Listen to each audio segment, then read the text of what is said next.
সালটি 2010। স্থান দিল্লির Mayapuri scrap market, এশিয়ার সবচেয়ে বৃহত্তম স্ক্র্যাপ মার্কেট। প্রতিদিন হাজার হাজার টন স্ক্র্যাপ লোহা এবং অন্যান্য মেটাল কেনাবেচা চলে এখানে। 8ই এপ্রিল সকাল থেকেই একের পর এক সরকারি গাড়ি ঢুকতে দেখা যায় মায়াপুরী মার্কেটে। সাধারণ মানুষ বাড়ি ঘর দোকান থেকে রাস্তায় বেরিয়ে আসে, কিন্তু ওরা কিছু বুঝে উঠছিল না যে কি হচ্ছে। ঠিক একই সময়ে দিল্লি এইমস হসপিটালে একের পর এক 8 জন পেশেন্ট ভর্তি হওয়ার খবর আসে, যাদের আশ্চর্য সিমটম দেখা যায়। মাথার চুল উঠে যাওয়া, হাতে পায়ের নখ হলুদ হয়ে যাওয়া, গায়ের চামড়া কালো হয়ে যাওয়ার মতো। এরা প্রত্যেকেই মায়াপুরী স্ক্র্যাপ মার্কেটের কর্মী। ডাক্তাররা প্রাথমিকভাবে অনুমান করে যে এরা কোনো ভয়ঙ্কর তেজস্ক্রিয়তার শিকার হয়েছে। একটু সময়ের পেছনে যাওয়া যায়। সাল 1968। কানাডা থেকে গামা সেল 220 নামে একটি গামা রেডিয়েটার ক্রয় করে দিল্লি ইউনিভার্সিটি। সাধারণভাবে এই মেশিনটি গামা রশ্মি নির্গমন করে। এই মেশিনে কোবাল্ট 60 নামে একটি তেজস্ক্রিয় ধাতু ব্যবহৃত হয়, যা গামা রশ্মি নির্গমন করায়। ক্যান্সার এবং অন্যান্য জটিল রোগের রিসার্চ করার জন্য এই মেশিনটি ক্রয় করে দিল্লি ইউনিভার্সিটি।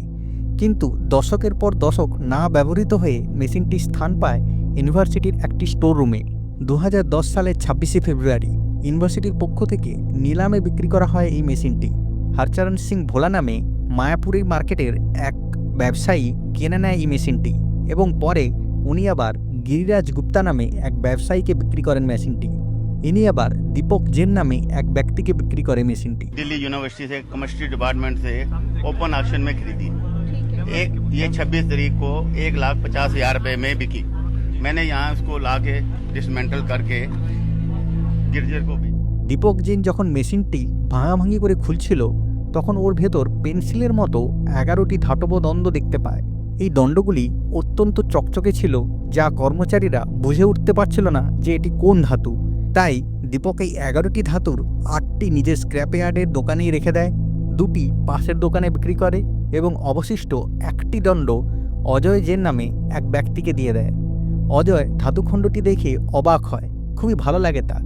এই খণ্ডটিকে নিজের মানি ব্যাগের ভেতরে রেখে দেয় অজয়। তারপর শুরু হয় অসুস্থতা। একের পর এক স্ক্র্যাপ ইয়ার্ডের কর্মচারীরা অসুস্থ হতে থাকে। অজয়ও হসপিটালে ভর্তি হয়।